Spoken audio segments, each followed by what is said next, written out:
कैसे हैं आप सब। आई होप आप लोग अच्छे होंगे।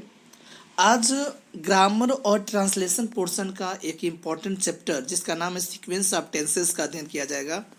आइए वीडियो शुरू करते हैं। सॉरी। प्रिंसिपल क्लास की क्रिया के प्रयोग के अनुसार ध्यान से सुनिएगा। प्रिंसिपल क्लास के क्रिया के प्रयोग के अनुसार सबऑर्डिनेट क्लास के काल के परिवर्तन को सीक्वेंस ऑफ टेंस कहते हैं। अर्थात समझने की कोशिश करिएगा कि पीसी का जो क्रिया है ना, पीसी की क्रिया का जो प्रयोग किया जा रहा है उसके अनुसार अगर हम सबऑर्डिनेट क्लास में कोई परिवर्तन करते हैं तो वह आपका सीक्वेंस ऑफ टेंस कहलाएगा। थोड़ी सी जानकारी आपको बता दें। प्रिंसिपल क्लास अपने आप में पूर्ण अर्थ देने में सक्षम होता है, जबकि सबऑर्डिनेट क्लास आश्रित होता है अपने पीसी पर। क्लियर है? चलिए बढ़ते हैं आगे। रूल नंबर 1 देखते हैं। रूल नंबर 1 है कि यदि पीसी की क्रिया प्रेजेंट या फ्यूचर टेंस में है, समझिएगा, पीसी की क्रिया प्रेजेंट और फ्यूचर में है तो एससी की क्रिया किसी भी टेंस में हो सकती है। ये फ्री है। कह रहा है कि यदि पीसी की जो क्रिया है ना वो प्रेजेंट और फ्यूचर में है तो एससी यानी सबऑर्डिनेट क्लास की क्रिया किसी भी टेंस में हो सकती है। एग्जाम्पल के थ्रू हम लोग समझेंगे कि प्रतीक्षा कहती है कि वह खा रही है, तो हो जाएगा Pratiksha says that she is eating food. Dushyant कहता है कि वह पढ़ रहा था, Dushyant says that he was studying.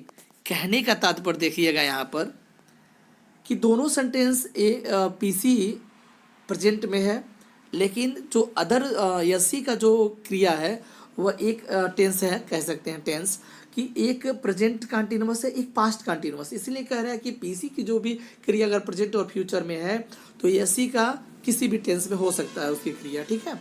अगला है तीसरा जो एग्जाम्पल है, मधु कहेगी कि वह खाना बनाएगी। मधु विल से, देखिए फ्यूचर में है, और यह भी इधर हो जाएगा सी विल कुक फूड, यानी Madhu will say that she will cook food, यानी वह पीसी प्रेजेंट और फ्यूचर में है तो यसी किसी भी टेंस में हो सकता है। आपके सामने वही एग्जाम्पल शो किया गया है। चलिए नेक्स्ट रूल पे बढ़ते हैं। रूल नंबर 2 कहता है कि यदि पीसी की क्रिया पास्ट में है तो यसी की क्रिया भी पास्ट में होगी। ये इंपॉर्टेंट रूल है। चलिए समझते हैं कि यसी की क्रिया पीसी की क्रिया क्या है, पास्ट में है।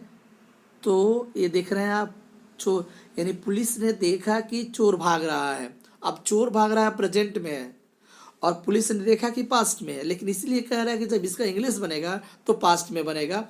यानी पुलिस सा दैट, देखिएगा सा बोले तो past tense, the thief was running, देखिए पास्ट। क्लियर है ना? यदि पीसी की क्रिया पास्ट तो यसी की क्रिया भी पास्ट में। नेक्स्ट एग्जाम्पल, पिताजी ने कहा कि गुंजन स्कूल जाएगी, यानी the father said that Gunjan would go to school. देखिए विल का पास्ट टेंस वुड और यहाँ भी सेड पास्ट, यानी पीसी यदि पास्ट में है तो यसी भी पास्ट में होगा। डन। आइए रूल नंबर 3 पे चलते हैं। रूल नंबर 3 कहता है कि यदि यसी में कही गई बात अटल सत्य, भौगोलिक सत्य, कहावत, स्वभाव पर आधारित बात हो तो उसमें कोई परिवर्तन नहीं होता है, चाहे पीसी की क्रिया किसी भी टेंस में क्यों ना हो। यानी किसी भी टेंस में हो पीसी, लेकिन बात universal truth, habit, nature, proverb इत्यादि आता है यसी में तो उसमें कोई परिवर्तन नहीं होगा। याद करिए, आप लोग नरेशन पढ़े होंगे तो उसमें रूल जो बताया गया था कि यदि कोई यूनिवर्सल ट्रूथ, हैबिट या नेचर आता है, ठीक है, तो उसमें कोई परिवर्तन नहीं होता है। आइए समझते हैं एग्जाम्पल के थ्रू। कह रहा है कि अध्यापक ने पढ़ाया कि सूर्य पृथ्वी से बहुत दूर है। The teacher taught that the sun is very far from the earth. The sun is very, अब देखिए ये रियलिटी है, सत्य है, सूर्य पृथ्वी से बहुत दूर है तो यह सत्य वचन है।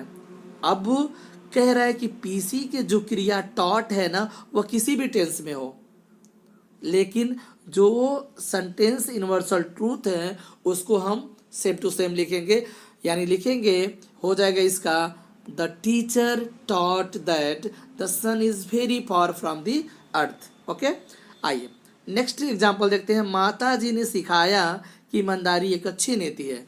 तो द मदर टॉट अस, हमें सिखाया, the mother taught us that honesty is the best policy. ये आपको पता है प्रोवर्ब है, प्रोवर्ब है तो श्योर है कि अभी हम सेम टू सेम लिखेंगे चाहे कोई भी पीसी का क्रिया हो। ठीक है, आइए नेक्स्ट रूल। नेक्स्ट रूल है कि यदि यसी एडवर्ब क्लास आप पर्पस, देखिए जब आप एडवर्ब आप पढ़े होंगे तो एडवर्ब आप पर्पस भी पढ़े होंगे, वही उसी की बात कर रहा है, तो उसकी क्रिया पीसी के अनुसार बदलेगा। यानी ध्यान रखिएगा, कह रहा है कि अगर यसी में यानी सब ऑर्डिनेट क्लास में एडवर्ब ऑफ पर्पज है तो उसकी क्रिया जो होगी ना वो पीसी के अनुसार चेंज होगी। एग्जाम्पल के थ्रू समझते हैं क्या कह रहा है कि वह परिश्रम से पढ़ता है ताकि उच्च अंक पा सके। अब देखिए पढ़ता है प्रेजेंट इंडेफिनिट है, ही studies hard so that means ताकि, उद्देश्य बता रहा है कि क्यों परिश्रम करता है, उसका उद्देश्य क्या है कि ही में ऑब्टेन या अटेन या गेट हाई मार्क्स। समझिएगा, यानी कहने का मतलब है वह परिश्रम से पढ़ता है ताकि उच्च अंक पा सके, तो he studies hard so that he may obtain high marks. Done. Next example, next example कह रहा है कि वह जल्दी जल्दी चली ताकि वह गाड़ी पकड़ सके। देखिए वहाँ है उच्च अंक पा सके, यहाँ है गाड़ी पकड़ सके, लेकिन दोनों में एक जगह मे का प्रयोग हुआ है और एक जगह माइट का प्रयोग हुआ है। अब देखिए इसीलिए मैं बोला था कि जो भी चेंजेस होंगे यह पीसी के अनुसार होगा। पीसी की यहाँ प्रेजेंट में है और यहाँ देखिए पास्ट में, यानी प्रेजेंट में है तो मे का प्रयोग करेंगे, ही studies hard so that he may obtain high marks. और यहाँ पर देखिए सी वॉक्ड क्विकली, वह जल्दी जल्दी चली, she walked quickly so that she might catch the train. Clear हुआ। यहाँ पास्ट है तो मे का पास्ट टेंस माइट, और यहाँ पर देखिए प्रेजेंट है तो मे का मे हम यूज कर दिए हैं। आई होप आपको समझ में आ गया होगा। मिलते हैं नेक्स्ट वीडियो में। Thank you. You can subscribe my channel. Okay, thank you, bye bye.